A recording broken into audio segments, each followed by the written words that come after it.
며느리가 밥도 제대로 못하면서 무슨 소리야.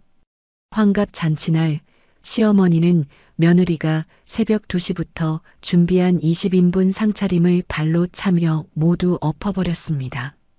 이 못된 년, 우리 집안 망치려고 작정했구나. 뜨거운 갈비찜이 서윤의 얼굴에 튀었지만 남편은 오히려 아내에게 소리를 질렀어요. 당장 치우지 않고 뭐해. 어머니 혈압 오르시겠어. 하지만 그 순간 그들이 절대 모르는 비밀이 하나 있었습니다. 천장의 샹들리에에 숨겨진 초소형 카메라가 이 모든 학대 장면을 생생히 녹화하고 있었거든요. 그리고 1년 후 이 영상 한 편이 오만했던 시댁 가족들을 나락으로 떨어뜨리는 핵폭탄이 될 줄 누가 상상이나 했을까요? 좋아요와 구독을 눌러두시면 삶에 도움이 되는 이야기와 정보를 가장 편하게 받아보실 수 있습니다. 오늘의 사연 시작합니다. 새벽 2시 한서윤이 눈을 뜨자마자 옆에 놓인 알람 시계를 확인했습니다. 오늘은 시어머니 최말자의 환갑 잔치날이었죠. 서윤은 이불을 조심스럽게 걷어내고 침대에서 일어났습니다. 옆에서 코를 고는 남편 박민준을 깨우지 않으려고 발걸음을 죽여 침실을 빠져나왔어요. 거실로 나온 서윤은 천장의 샹들리에를 올려다봤습니다. 화려한 크리스털 장식 사이 틈새에 숨겨둔 초소형 카메라의 빨간 불빛이 깜빡이고 있었어요. 서윤이 씁쓸한 표정으로 고개를 끄덕이며 중얼거렸습니다. 마지막이다. 옷을 갈아입은 서윤이 현관문을 조심스럽게 열고 나섰습니다.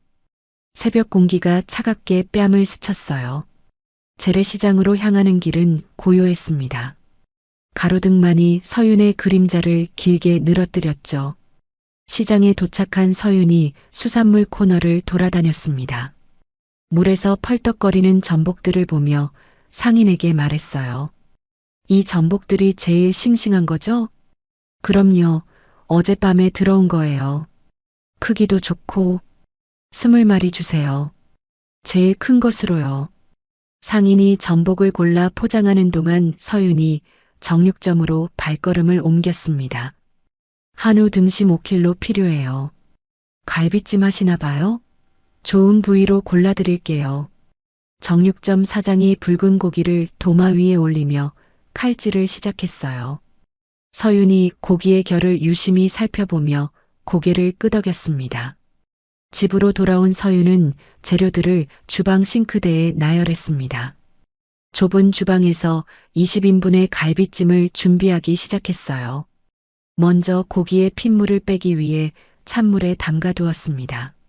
서윤이 무, 당근, 도라지를 하나씩 꺼내 칼로 채 썰기 시작했어요. 잡채에 들어갈 고명을 정성스럽게 준비했습니다. 찬물에 손이 불어 하얗게 부르텄지만 멈추지 않았어요.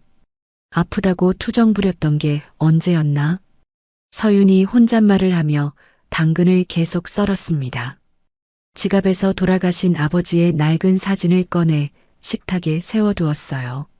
사진 속 아버지는 따뜻하게 웃고 있었습니다. 아버지, 딱 5년만 참으라고 하셨죠.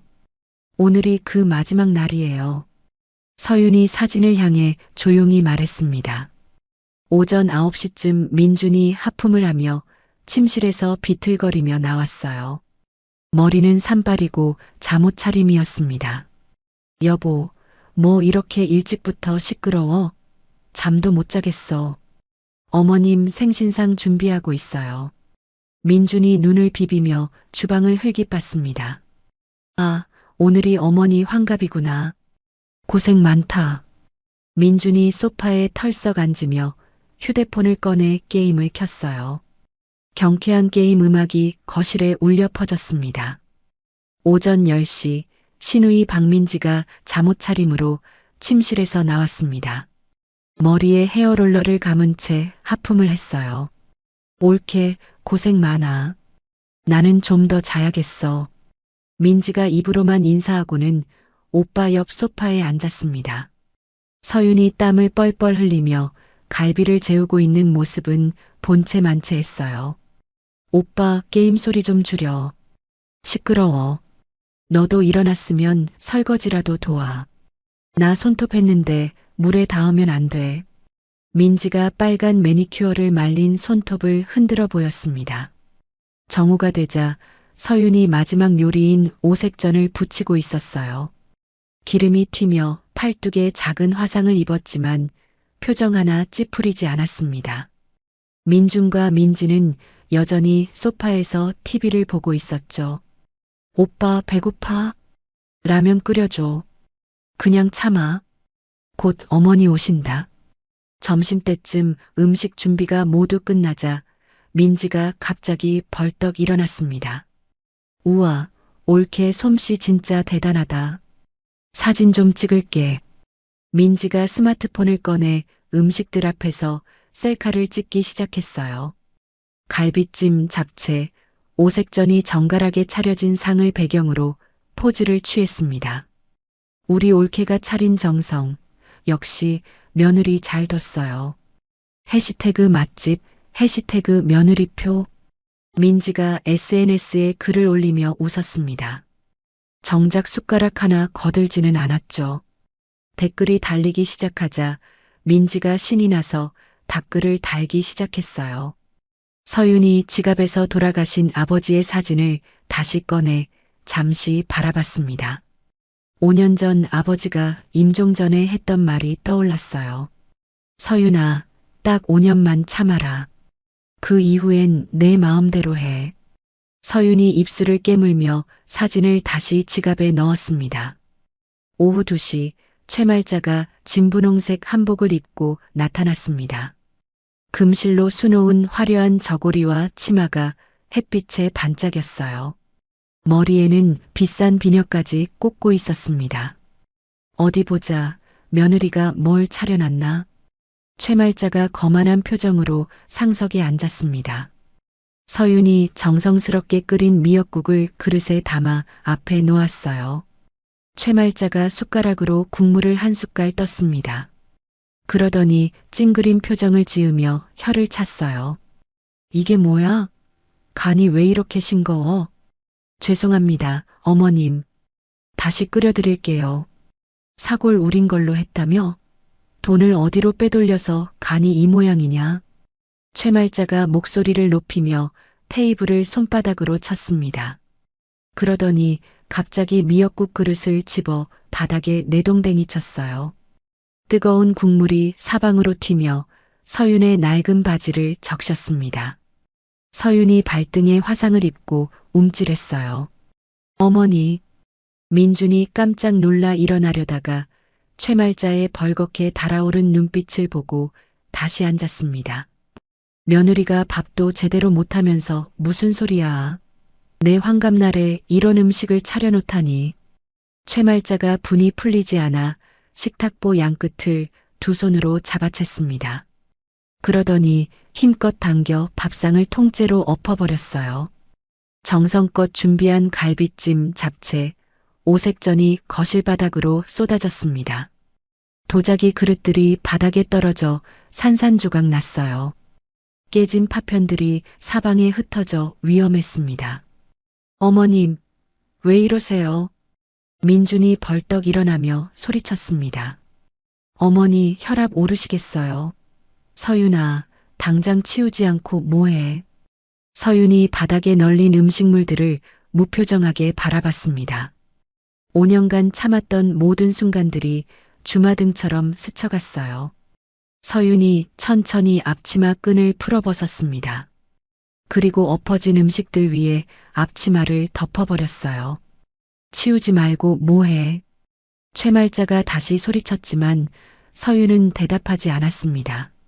안방으로 들어간 서윤이 옷장의 환풍구 틈새에 손을 넣었어요.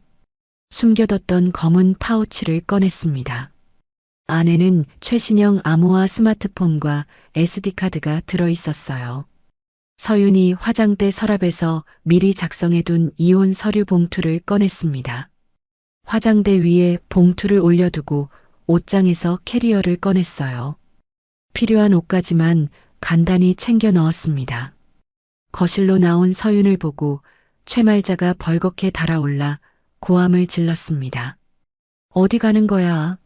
이 난장판 치우고 가. 서윤이 현관문 앞에서 뒤돌아봤어요. 민준과 최말자 그리고 민지가 어리둥절한 표정으로 서윤을 바라보고 있었습니다. 5년간 고생 많으셨습니다. 안녕히 계세요. 서윤이 담담한 목소리로 말하며 현관문을 열었습니다. 야! 한서윤. 최말자가 뒤에서 소리쳤지만 서윤은 문을 닫고 나갔어요. 현관 밖에 선 서윤이 품에서 스마트폰을 꺼내 전원을 켰습니다. 그리고 누군가에게 짧은 메시지를 보냈어요. 계약 종료. 플랜 B 가동. 전송 완료 메시지가 뜨자 서윤의 입꼬리가 살짝 올라갔습니다. 10분 후 민준의 휴대폰에 법무법인에서 문자 알림이 왔습니다. 거실 유선 전화기가 요란하게 울리기 시작했어요. 독촉 전화들이 빗발치듯 쏟아졌습니다. 택시를 탄 서윤이 강남의 최고급 호텔 로비에 도착했습니다. 유니폼을 입은 지배인이 서윤을 보자마자 90도로 허리를 숙여 인사했어요. 서윤 대표님, 오랜만입니다. 수고하세요. VIP 전용 엘리베이터를 타고 최고층 스위트룸에 올라간 서윤이 노트북을 열었습니다. 손끝이 키보드 위에서 빠르게 움직였어요. 그동안 자신의 개인 자금으로 막아주던 JN 컴퍼니의 부실 채권 방어막을 해제하는 명령어를 입력했습니다. 화면에 거래 완료라는 메시지가 떴습니다. 서윤이 노트북을 닫고 창밖을 바라봤어요. 서울 시내가 한눈에 내려다 보였습니다. 다음 날 아침 8시 엉망이 된 거실에는 어제 엎어진 음식물들이 그대로 널려 있었습니다. 갈비찜과 잡채가 부패하며 시큼한 냄새를 풍기기 시작했어요. 깨진 그릇 파편 사이로 초파리들이 꼬이고 있었습니다. 최말자가 잠옷 차림으로 거실에 나와 코를 막았어요. 민준아, 이 냄새 좀 어떻게 해? 어머니가 치우세요. 저 회사 가야 해요. 내가 왜 치워? 며느리가 어디 갔는지 당장 찾아와. 민준이 셔츠 단추를 채우며 짜증스럽게 대답했습니다. 어떻게 찾아요? 연락도 안 받는데. 최말자가 부엌으로 가서 냉장고 문을 열었어요. 하지만 물 한 병도 채워져 있지 않았습니다. 평소 서윤이 알아서 채워두던 모든 것들이 텅 비어 있었죠. 이게 뭐야? 먹을 것도 없고. 최말자가 냉장고 문을 세게 닫으며 소리쳤습니다. 민준이 회사에 도착하자 로비 분위기부터 달랐어요. 직원들이 삼삼오오 모여 수군거리고 있었습니다. 민준이 다가가자 대화를 뚝 그치고 어색하게 인사만 했어요. 사장님, 안녕하세요. 엘리베이터 안에서 마주친 직원들의 시선이 예전 같지 않았습니다. 어딘가 불안하고 조심스러운 눈빛이었어요. 사무실 문을 열고 들어서자마자 비서 김 과장이 달려왔습니다. 손에는 하얀 봉투를 들고 있었어요. 사장님, 죄송하지만 이거 받아주세요. 뭔데? 사직서입니다. 민준이 봉투를 받으며 당황스럽게 물었습니다. 갑자기 왜? 사장님, 큰일 났습니다. 어제부터 은행에서 연락이 계속 와요. 김 과장이 떨리는 목소리로 보고했어요. 그동안 익명의 투자자가 막아주던 어음이 오늘부터 부도 처리될 거래요. 무슨 소리야? 우리 회사 자금 사정이 그렇게 나쁘지 않아. 사장님이 모르고 계셨나요? 우리 회사는 이미 2년째 만성 적자입니다. 김 과장이 서류 뭉치를 테이블에 내려놓았습니다. 누군가 계속 자금을 투입해서 인공호흡기를 달아놓은 상태였어요. 그런데 그 지원이 끊어진 것 같습니다. 민준의 얼굴이 창백해졌어요. 그럼 지금 우리 회사가 파산 직전입니다. 민준이 급하게 은행장에게 전화를 걸었습니다. 김 은행장님, 박민준입니다. 급한 일이 있어서 연락드렸는데요. 아, 죄송합니다. 지금 중요한 회의 중이라서요. 전화가 끊어졌어요. 다른 거래은행에도 연락해봤지만 모두 같은 대답이었습니다. 회사 정문 밖에서 시끌벅적한 소리가 들렸어요. 창문으로 내려다보니 원자재 납품업체 트럭들이 정문을 가로막고 있었습니다. 운전사들이 피켓을 들고 시위를 하고 있었죠. 돈 갚아라. 사기꾼들. 재무팀에서 직원들이 서둘러 중요 서류들을 파쇄기에 넣고 있었습니다. 박스에 개인 물건들을 챙기는 모습이 유리병 너머로 보였어요. 민준이 재무팀으로 뛰어가 소리쳤습니다. 뭐 하는 거야? 누가 허락했어? 사장님, 저희도 살아야죠. 팀장이 냉담하게 대답하며 계속 짐을 쌌습니다. 회사 주식이 하한가로 직행했다는 소식이 들려왔어요. 민준이 휴대폰으로 주식 앱을 확인하니 정말 바닥까지 떨어져 있었습니다. 이사회를 소집해. 민준이 비서실에 지시했지만 김 과장이 고개를 저었어요. 등기이사 전원이 연락두절 상태입니다. 아마 도망간 것 같아요. 집에서 TV를 보던 최말자가 리모컨을 떨어뜨렸습니다. 화면에는 속보 자막이 흘러가고 있었어요. 중견기업 JN컴퍼니 부도 위기, 주가 폭락. 최말자가 덜덜 떨리는 손으로 민준에게 전화를 걸었습니다. 민준아, 이게 무슨 일이야? 어머니, 지금 바빠요. 당장 며느리 찾아와. 이 모든 게 그년 짓이야. 최말자가 히스테리를 부리며 소리쳤어요. 민준이 스마트폰을 벽에 던져버렸습니다. 액정이 산산조각 나며 바닥에 떨어졌어요. 민준이 책상에 엎드려 머리를 감쌌습니다. 그 시각 서윤은 호텔 프라이빗 미팅룸에 있었습니다. 대형회의 테이블을 사이에 두고 JN 컴퍼니의 악성 채권을 가진 금융사 대표들이 앉아 있었어요. 서윤 대표님, 정말 전액 매입하시는 겁니까? 한 금융사 대표가 놀란 표정으로 물었습니다. 네, 조건 없이 액면가로 사겠습니다. 서윤이 태블릿 PC를 꺼내며 차분하게 답했어요. 변호사를 통해 즉석에서 전자서명하겠습니다. 서윤의 변호사가 서류를 펼쳐놓았습니다. 서윤이 전자펜으로 사인을 하자 수백억 원이 1초 만에 이체되었어요. 이걸로 JN 컴퍼니의 모든 채권이 저에게 넘어왔습니다. 금융사 대표들이 서로 놀란 눈빛을 교환했습니다. 호텔 직원이 웰컴 샴페인을 가져왔지만 서윤이 정중히 거절했어요. 샴페인 대신 따뜻한 유자차 주세요. 서윤이 아랫배를 조심스럽게 감싸며 말했습니다. 퇴근 후 집에 돌아온 민주는 거실의 끔찍한 광경을 다시 마주했어요. 음식물들이 더욱 썩어서 냄새가 지독했습니다. 어머니, 이거 언제까지 이럴 거예요? 가사도우미는 왜 안 와? 서윤이가 해고했나 봐요. 최말자가 배가 고프다며 투정을 부렸어요. 밥 좀 해줘. 저도 지쳤어요. 민준이 컵라면을 바닥에 집어던졌습니다. 용기가 벽에 부딪혀 면발이 사방에 흩어졌어요. 밤늦게 민준이 독주를 마시며 괴로워하고 있을 때였습니다. 예비용 휴대폰으로 전화가 걸려왔어요. 발신자 표시는 제한되어 있었습니다. 여보세요? 기계음으로 변조된 목소리가 들려왔어요. 회사를 살리고 싶으면 내일 오전 10시까지 나와. 누구세요? 블랙 펄 빌딩 20층으로 와. 늦으면 기회 없어. 전화가 끊어졌습니다. 지푸라기라도 잡는 심정으로 민준이 약속 장소를 메모했어요. 맞은편 건물 옥상에서 망원경으로 그를 지켜보던 서윤이 작은 미소를 지었습니다. 약속된 미팅 시간 10분 전 민주는 넥타이가 삐뚤어진 줄도 모른 채 블랙 펄 빌딩 20층 대회의실에 앉아 있었습니다. 숙취에 찌든 얼굴로 창밖을 바라보며 손가락을 떨고 있었어요. 배석한 임원들도 불안한 눈빛을 교환하며 식은땀을 닦고 있었습니다. 사장님, 정말 여기서 기다리는 게 맞나요?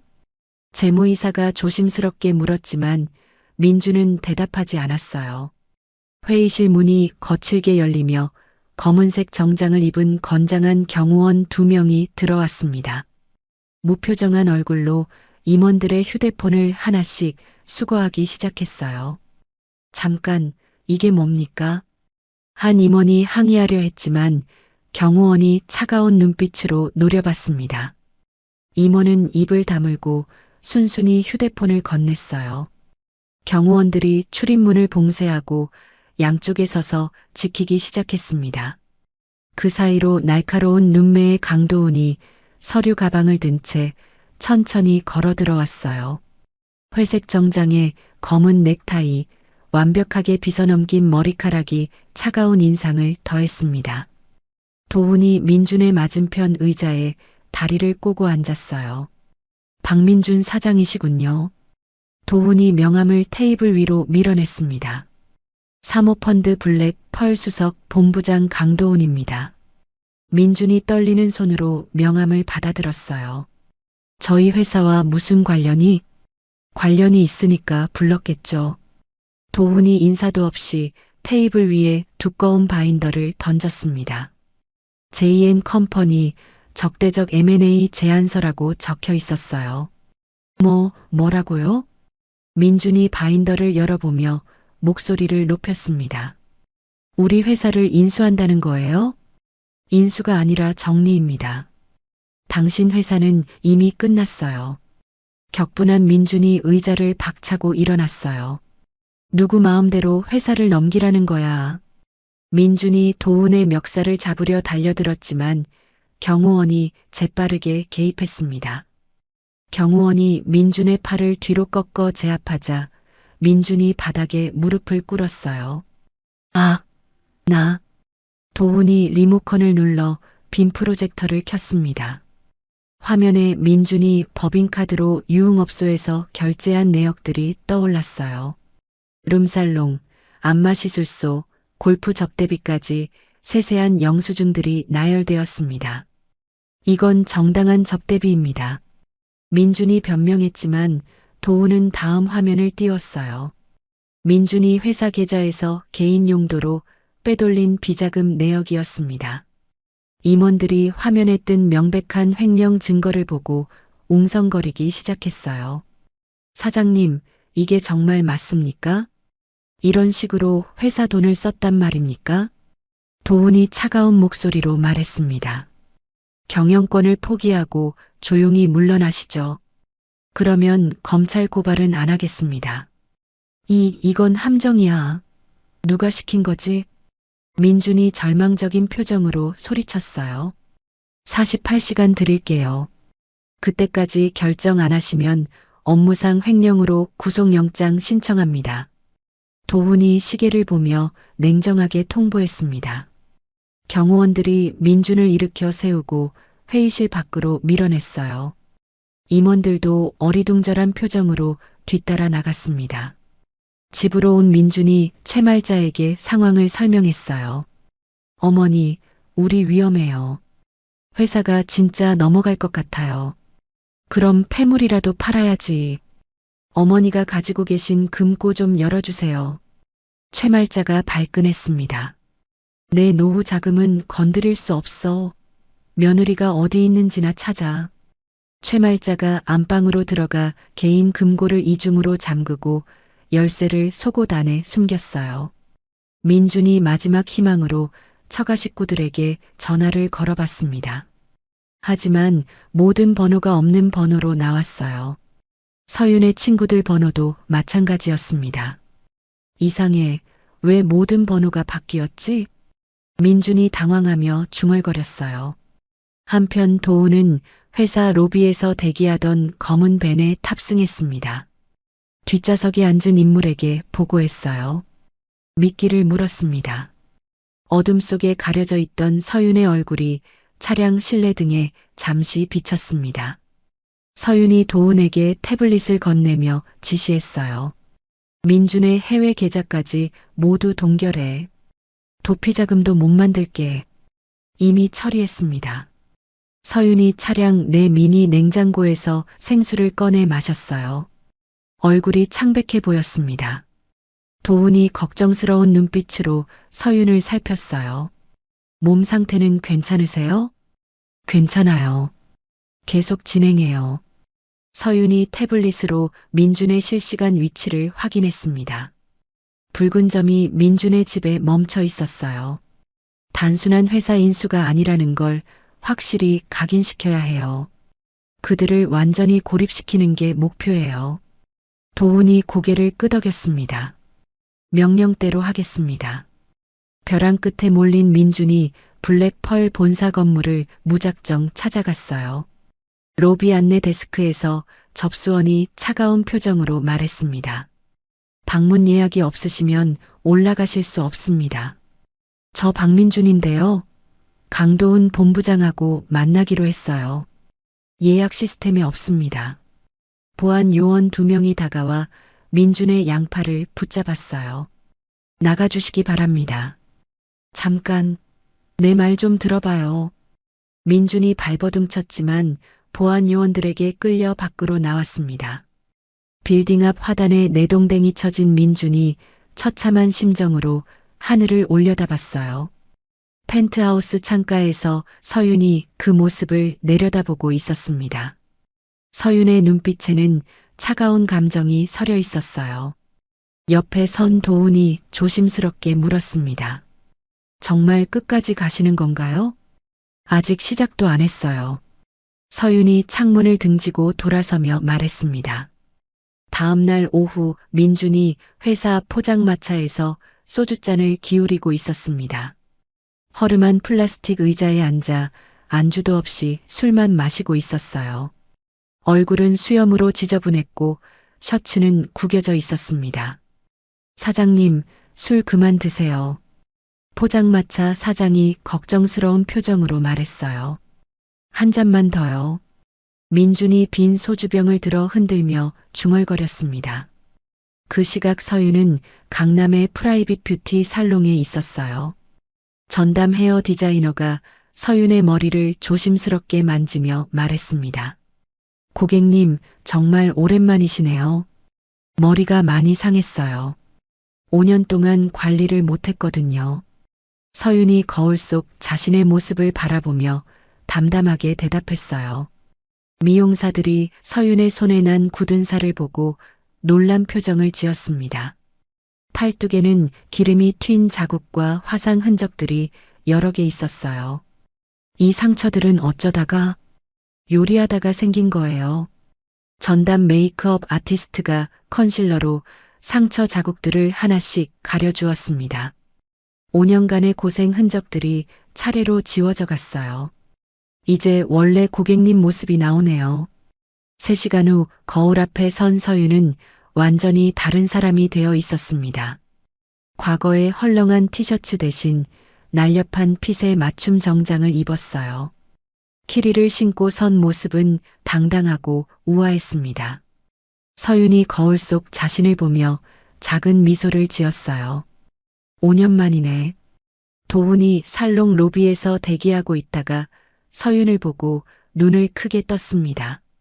정말 다른 분 같아요. 원래 모습으로 돌아간 거예요.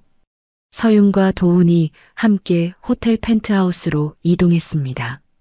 서재에는 JN 컴퍼니의 조직도와 인물 관계도가 벽면 가득 붙어 있었어요. 작전 상황실처럼 꾸며진 공간이었습니다. 도훈이 민준의 측근 임원들 리스트를 서윤에게 건넸어요. 배신자들의 약점 정리했습니다. 포섭할 사람과 제거할 사람을 나눠주세요. 서윤이 붉은 펜으로 명단을 체크하기 시작했습니다. 한편 민준은 대학 동창을 찾아갔어요. 평소 자신이 무시했던 친구의 사무실 문을 두드렸습니다. 진수야, 나 민준이야. 민준이? 갑자기 웬일이야? 동창 진수가 놀란 표정으로 문을 열어줬어요. 민준의 초라한 모습을 보고 당황했습니다. 혹시 돈 좀 빌려줄 수 있어? 돈? 얼마나? 1,000만 원만이라도. 진수가 비웃듯 웃으며 주머니에서 10,000원짜리 몇 장을 꺼냈어요. 이것밖에 없는데? 예전에 넌 나보고 급이 안 맞는다고 했잖아. 진수가 돈을 바닥에 던지며 말했습니다. 이거나 주워가. 굴욕감을 견디지 못한 민준이 돈을 발로 차며 나왔어요. 갈 곳이 없어 한강 둔치로 향했습니다. 벤치에 앉아 멍하니 강물을 바라봤어요. 서윤과 도우는 한강이 내려다 보이는 최고급 레스토랑에 있었습니다. 창가 테이블에서 다음날 채권단 집회 시나리오를 점검하고 있었어요.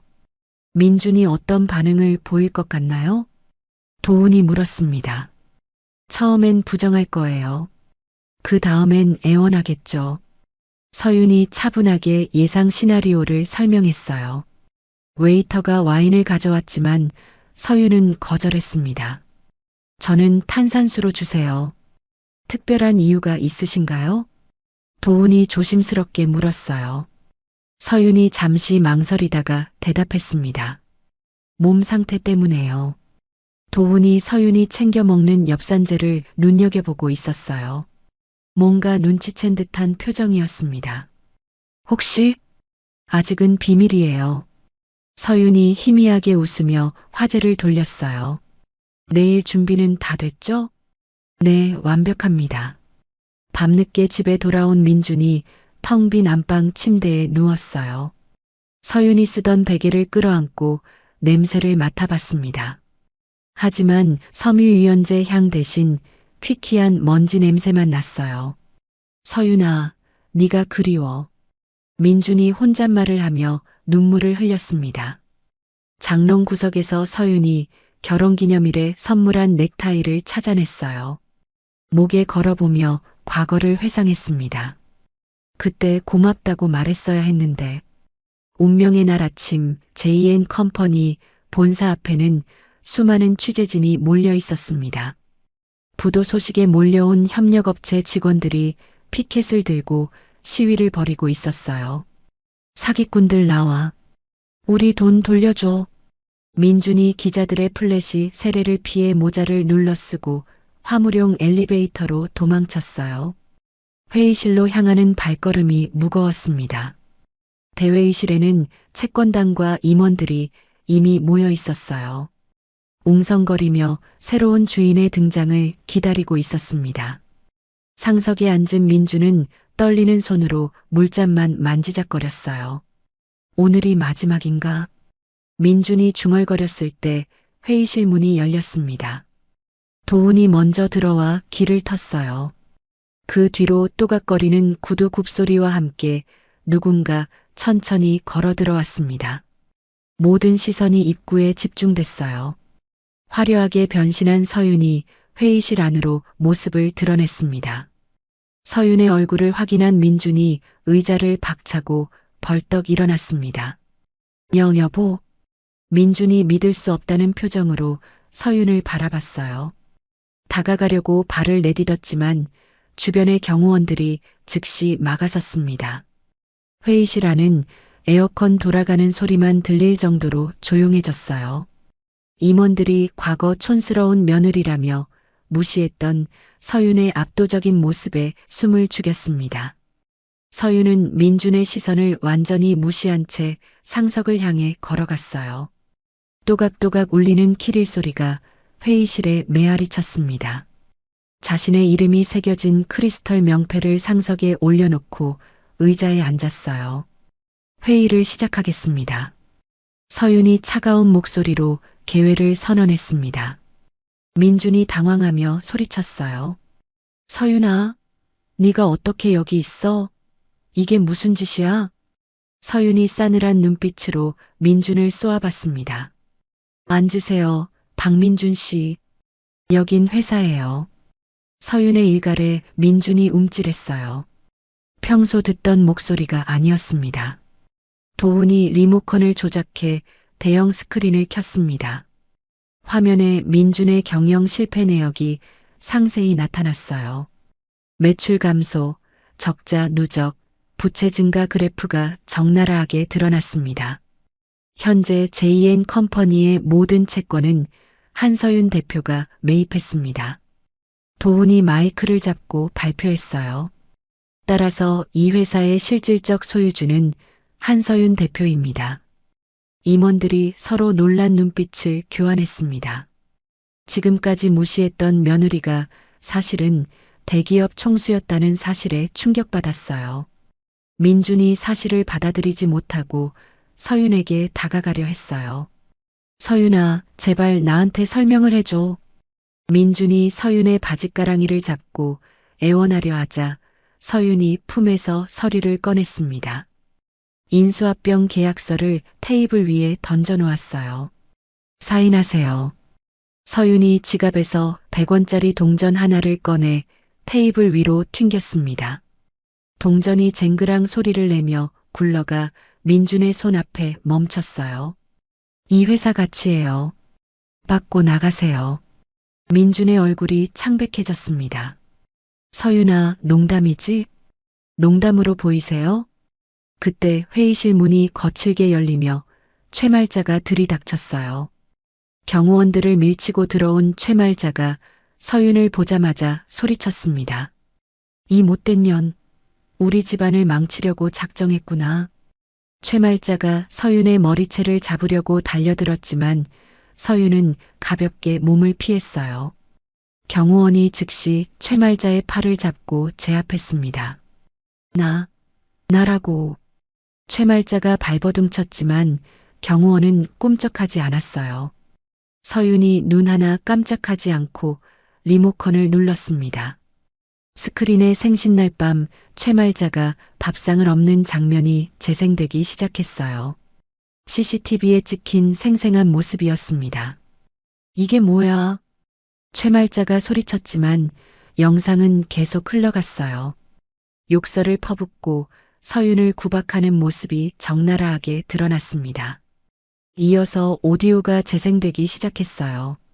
최말자의 폭언들이 회의실 스피커를 통해 울려 퍼졌습니다. 며느리가 밥도 제대로 못하면서 돈을 어디로 빼돌려서. 녹음된 목소리를 들은 최말자의 얼굴이 새빨갛게 달아올랐어요. 서윤이 다음 화면을 띄웠습니다. 시댁 식구들이 서윤명의 법인카드로 성형외과와 명품 매장에서 결제한 내역이었어요. 당장 갚지 않으면 업무상 횡령으로 고발하겠습니다.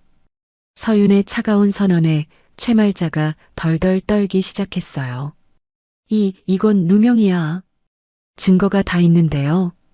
사면 초가에 빠진 민준이 떨리는 손으로 계약서를 집어들었습니다. 선택의 여지가 없었어요. 도장을 꺼내 서명란에 찍었습니다. 끝났네요. 서윤이 담담하게 말했어요. 민준이 그 자리에 주저앉아 오열하기 시작했습니다. 서윤아, 내가 잘못했어. 용서해줘. 이미 늦었어요. 서윤이 경비팀장에게 눈짓을 보냈습니다. 경비원들이 민준과 최말자를 양쪽에서 붙들고 회의실 밖으로 끌고 나갔어요. 나 달라고. 최말자가 마지막까지 발버둥쳤지만 소용없었습니다. 복도에 있던 직원들이 끌려나가는 전 사장과 그 어머니를 보며 웅성거렸어요. 일부는 스마트폰으로 그 장면을 촬영해 실시간으로 SNS에 올렸습니다. 텅 빈 회장실에 혼자 남은 서윤이 민준의 이름이 적힌 명패를 쓰레기통에 집어넣었어요. 그리고 자신의 이름이 새겨진 크리스털 명패를 책상 위에 올려놓았습니다. 한서윤 회장. 서윤이 명패를 읽어보며 긴 한숨을 내쉬었어요. 갑자기 현기증이 일어 서윤이 휘청거렸습니다. 도훈이 다급히 달려와 서윤을 부축했어요. 괜찮으세요? 서윤이 아랫배를 감싸며 힘겹게 의자에 앉았습니다. 좀 피곤해서 그래요. 도훈이 걱정스러운 표정으로 서윤을 바라봤어요. 오늘은 일찍 쉬시는 게 좋겠어요. 아직 할 일이 많아요. 서윤이 약한 모습을 보이지 않으려고 애쓰며 말했습니다. 인수합병 3일 후 회사에서 쫓겨난 최말자는 곰팡이 핀 고시원 단칸방에 틀어박혀 있었습니다. 좁은 방 안에서 이를 갈며 복수할 방법을 찾고 있었어요. 낡은 침대에 앉아 휴대폰을 만지작거리고 있었습니다. 이대로는 못 끝내. 최말자가 중얼거리며 인터넷을 검색했어요. 사이버 레카 유튜버들의 채널을 하나씩 둘러봤습니다. 그 중에서 가장 자극적인 제목을 달고 있는 이슈 사냥꾼 채널을 발견했어요. 최말자가 떨리는 손으로 전화를 걸었습니다. 여보세요. 이슈 사냥꾼님이세요? 네, 무슨 제보 있으세요? 상대방의 목소리가 관심을 보였어요. 며느리가 우리 집안 재산을 노리고 들어와서 시댁을 망쳤어요. 오, 흥미롭네요. 자세히 말씀해 보세요. 최말자가 눈에 눈물을 글썽이며 거짓말을 늘어놓기 시작했습니다. 5년 동안 뒤에서 계획을 세워서 우리를 파멸시켰어요. 꽃뱀이에요. 어두컴컴한 지하 스튜디오에서 유튜버가 최말자의 인터뷰를 녹화했습니다. 이슈 사냥꾼이라는 가명을 쓰는 그는 조회수를 위해서라면 진실 따위는 상관없었어요. 시어머니로서 정말 억울하시겠어요. 밤새 음식 해준 적도 없으면서 언론에는 효부인 척 나왔어요. 최말자가 거짓 눈물을 흘리며 연기했습니다. 편집실에서 유튜버가 악의적으로 영상을 편집하기 시작했어요. 충격. 재벌 며느리의 두 얼굴이라는 자극적인 썸네일을 제작했습니다. 꽃뱀이 회사를 삼켰다는 부제목도 추가했어요. 다음 날 아침 유튜브와 각종 커뮤니티에 영상이 업로드됐습니다. 확인되지 않은 가짜 뉴스가 인터넷에 도배되기 시작했어요. 서윤을 비난하는 악플이 실시간으로 수만 개씩 달렸습니다. 역시 여자는 무섭다. 시댁 재산 노린 거 확실하네. 이런 악독한 년이 있나? 회사 정문 앞에는 최말자가 일당을 주고 고용한 전문 시위대가 몰려왔어요. 서윤의 얼굴이 인쇄된 피켓을 불태우며 퇴진을 요구했습니다. 사기꾼 나와라. 회사 돌려줘. 출근하던 서윤의 차가 정문에 들어서자 시위대가 더욱 거세졌어요. 날계란과 밀가루 폭탄을 차에 던지기 시작했습니다. 차창 너머로 날아오는 오물에 서윤이 눈을 질끈 감았어요. 대표님, 뒷문으로 돌아가겠습니다. 기사가 급히 방향을 틀었지만 시위대가 차를 둘러쌌습니다. 주요 거래처 임원들이 이미지 실추를 우려해 연락을 해왔어요. 비서가 서윤에게 보고했습니다. 대표님, 몇 곳에서 계약 해지를 통보해 왔습니다. 이유는 여론 악화 때문이라고 하네요. 서윤의 집무실 전화가 쉴 새 없이 울렸어요. 항해 전화와 협박 전화가 빗발쳤습니다. 극심한 스트레스에 시달리던 서윤이 결제 서류를 검토하고 있었어요. 갑자기 아랫배를 쥐어짜는 듯한 통증이 밀려왔습니다. 눈앞이 하얘지는 현기증을 느꼈어요. 서윤이 배를 감싸며 신음했습니다. 도훈이 급히 문을 열고 들어왔어요. 대표님, 언론 대응 방안을 논의해야. 도훈이 말을 멈추고 서윤의 창백한 안색을 봤습니다. 대표님, 서윤이 의자에서 미끄러지듯 바닥으로 쓰러졌어요. 도훈이 비명을 지르며 달려갔습니다. 누군가와 구급차 불러. 서윤의 다리 사이로 붉은 선혈이 흘러내려 카펫을 적셨어요. 도훈이 떨리는 손으로 119에 신고했습니다. 여기 임신부가 쓰러졌어요. 출혈이 심해요. 구급차 사이렌 소리가 요란하게 울리며 병원으로 향했습니다. 응급실에서 의료진이 서윤을 침대에 올리고 검사했어요. 환자분, 정신 차리세요. 의사가 서윤의 맥박을 재며 간호사에게 지시했습니다. 수액 준비하고 초음파 검사해 주세요. 검사 결과를 본 의사가 심각한 표정을 지었어요.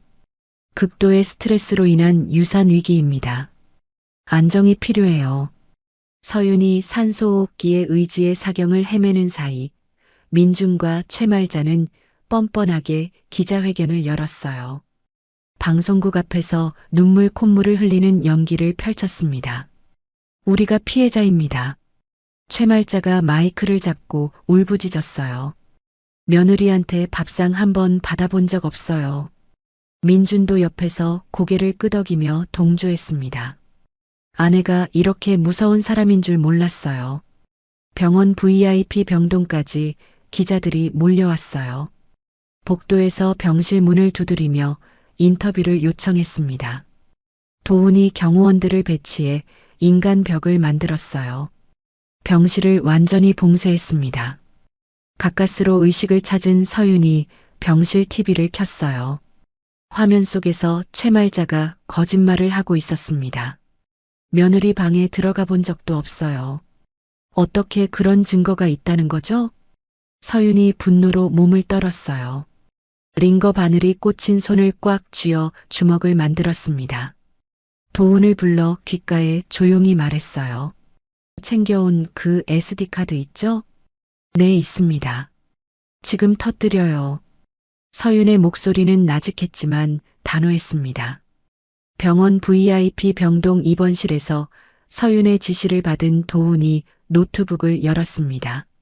서윤이 환풍구에서 챙겨온 SD카드를 연결했어요. 병실 한쪽에 조명과 고성능 마이크를 설치해 간이 방송 스튜디오를 꾸몄습니다. 정말 지금 하시는 거예요? 도훈이 걱정스럽게 물었어요. 지금이 적기예요. 서윤이 환자복을 입은 채로 카메라 앞에 앉았습니다. 핏기 없는 얼굴이지만 눈빛만은 확고했어요. 민준과 최말자가 공중파 방송국 생방송 인터뷰에 출연하는 시간에 맞춰 서윤이 회사 공식 유튜브 채널을 통해 긴급 라이브 방송을 시작했습니다. 안녕하세요. 서윤그룹 회장 한서윤입니다. 서윤의 방송 알림을 받은 수십만 명이 동시에 접속했어요. 서버가 잠시 버벅거릴 정도였습니다. 지금 다른 방송에서 저에 대한 거짓 증언이 나가고 있어서 진실을 말씀드리려고 합니다. 서윤이 감정에 호소하는 대신 차분하고 건조한 어조로 말했어요. 먼저 제가 시댁에서 겪었던 5년간의 기록을 보여드리겠습니다. 서윤이 가사 노동 일지와 병원 진단서를 카메라에 비췄습니다. 손목에 난 상처와 화상 흔적들의 사진도 공개했어요. 이 모든 게 거짓이라고 하시는군요. 결정적인 증거로 생신날 아침 샹들리에 몰카 영상이 재생되기 시작했습니다. 화면 속 최말자가 악기 같은 표정으로 밥상을 엎고 서윤에게 욕설을 퍼붓는 장면이 생생히 송출됐어요. 실시간 채팅창이 폭발했습니다. 헐, 이게 뭐야? 시어머니 미쳤네. 며느리가 불쌍하다. 시청자들이 충격에 빠져 댓글을 쏟아냈어요. 이어서 서윤이 두 번째 폭탄을 터뜨렸습니다. 민준이 유흥업소 여성들과 주고받은 문자 메시지들을 공개했어요. 여보, 오늘 안 들어가. 회사 일로 늦는다고 해. 민준의 적나라한 불륜 증거들이 화면에 떴습니다. 마지막으로 최말자가 며느리 명의를 도용해 대부업체와 통화한 녹취가 재생됐어요. 한서윤이요? 제가 그 사람 시어머니인데 돈 좀 빌려주세요. 최말자의 목소리가 또렷하게 들렸습니다. 방송국 스튜디오에서 인터뷰를 하던 민준과 최말자가 실시간으로 올라오는 제보를 보고 당황하기 시작했어요. 제작진이 서둘러 휴대폰을 확인하더니 얼굴이 창백해졌습니다. 잠시만요, 확인해 볼게요. 진행자가 당황스러운 표정으로 인터뷰를 중단하려 했어요. 스튜디오 밖에는 서윤의 폭로를 보고 달려온 시민들과 기자들이 몰려들기 시작했습니다.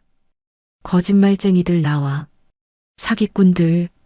서윤의 변호인단이 방송 종료와 동시에 관할 경찰서에 고소장을 접수했어요. 특수폭행, 횡령, 사문서 위조 혐의였습니다. 방송국 로비에서 대기하던 경찰들이 스튜디오로 들어갔어요. 도주하려던 민준과 최말자를 포위했습니다. 박민준, 최말자 씨 맞습니까? 왜요? 우리가 뭘 잘못했다고. 최말자가 발악했지만 경찰이 수갑을 꺼냈어요. 업무상 횡령과 명예훼손 혐의로 긴급 체포합니다. 카메라가 돌아가는 앞에서 수갑을 찬 두 사람이 연행됐어요. 도훈이 현장에 직접 나가 그들의 도주를 막았습니다. 차가운 미소를 지으며 경찰에게 협조했어요. 증거는 모두 준비돼 있습니다. 은팔찌를 차고 연행되는 모습이 뉴스 속보로 생중계됐어요.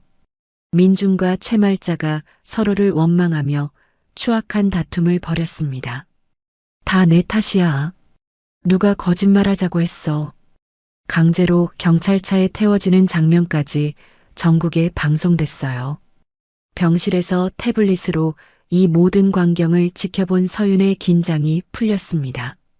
깊은 숨을 내쉬며 눈가에 고였던 눈물 한 방울이 뺨을 타고 흘러내렸어요.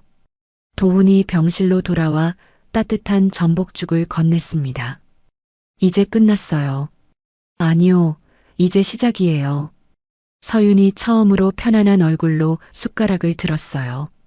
우리 아이와 함께 새로운 인생을 살아갈 거예요. 도훈이 따뜻한 미소로 서윤을 바라봤습니다. 저도 함께 할 수 있을까요? 당연하죠. 서윤이 희미하게 웃으며 뱃속의 아이를 쓰다듬었어요. 창밖으로 따뜻한 햇살이 비쳐들었습니다. 사건 종결 1년 후 차가운 교도소 바닥에서 눈을 뜬 최말자는 영치금 하나 들어오지 않는 신세가 되어 있었습니다. 감방 동기들의 빨래와 설거지를 도맡아 하며 하루하루를 버티고 있었어요. 과거의 위세는 온데간데 없이 사라져버렸습니다. 최말자, 또 설거지 안 했어? 감방 동기가 소리를 지르자 최말자가 고개를 숙였어요. 죄송합니다. 지금 할게요. 식사 시간마다 반찬을 더 달라고 소란을 피우다가 교도관에게 제지를 당했습니다. 동료 수감자들이 비웃으며 말했어요. 왕년의 사모님이었다면서? 지금은 뭐야? 그냥 죄수지 뭐. 최말자가 치욕감에 이를 갈았지만 어쩔 수 없었습니다. 집행유예로 풀려났지만 전과자 낙인이 찍힌 민주는 재취업은 꿈도 꾸지 못했어요. 인력사무소 앞에서 일감을 기다리는 신세로 전락했습니다. 혹시 막노동할 사람 없나요? 민준이 조심스럽게 물어봤지만 사무소 직원이 고개를 저었어요. 나이도 있고 경력도 애매하고 힘들 것 같은데. 낡은 안전화를 신고 건설 현장에서 잡부로 일하는 민주는 먼지를 뒤집어 쓴 채 컵라면으로 끼니를 때웠어요. 화려했던 과거를 회상하며 쓴웃음을 지었습니다. 그때가 꿈이었나? 반면 서윤그룹은 혁신적인 경영과 투명한 회계로 사상 최대 실적을 기록했습니다. 글로벌 기업으로 급성장하며 업계의 주목을 받았어요. 도심 한복판에 우뚝 솟은 신사옥은 성공의 상징이 되었습니다. 서윤그룹이라는 간판이 햇빛에 반짝였어요. 회장 취임식 날 서윤은 과거의 모습을 완전히 벗고 우아한 화이트 슈트를 입었습니다. 단상에 올라 직원들의 뜨거운 박수갈채를 받았어요. 오늘부터 새로운 서윤그룹이 시작됩니다. 서윤의 취임사가 끝나자 도훈이 꽃다발을 들고 다가왔어요. 두 사람이 눈을 맞추며 미소를 교환했습니다.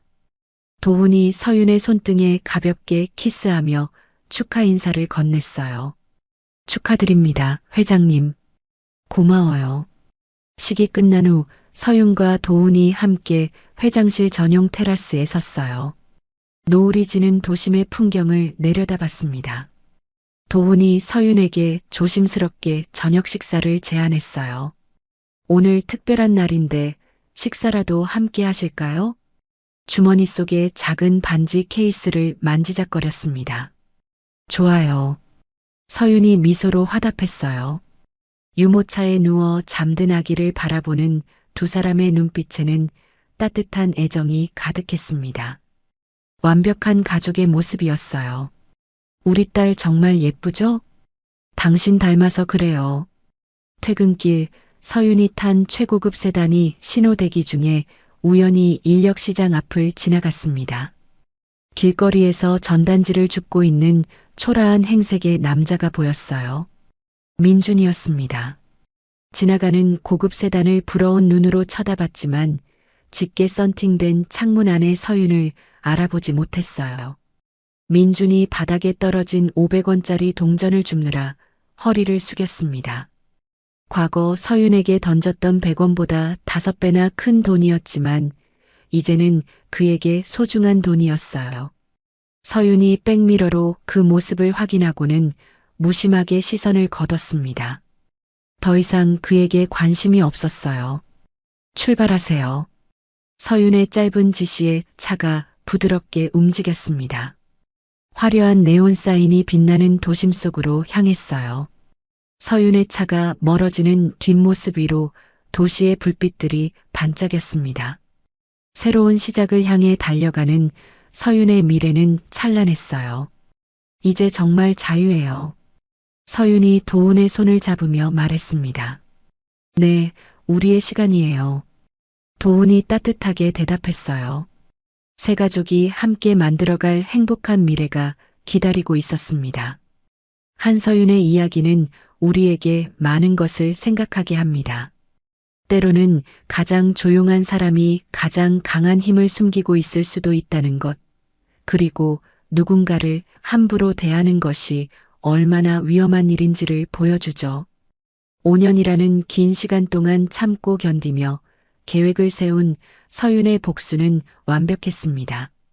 하지만 무엇보다 인상 깊었던 것은 그녀가 단순한 복수에 머물지 않고 새로운 삶을 개척해 나갔다는 점이에요. 민준과 최말자는 결국 자신들의 오만과 무례함의 대가를 톡톡히 치렀습니다. 반면 서윤은 진정한 자유를 찾았고 사랑하는 사람과 아이와 함께 행복한 미래를 만들어가고 있죠. 우리 모두 타인을 대할 때 조금 더 존중하고 배려하는 마음을 가져야겠습니다. 누군가의 인내심을 시험하는 것이 얼마나 무서운 결과를 가져올 수 있는지 이 이야기가 잘 보여주고 있으니까요. 이야기를 끝까지 들어주신 분이 계시다면 잘 들었다고 댓글 하나만 남겨주세요. 감사합니다.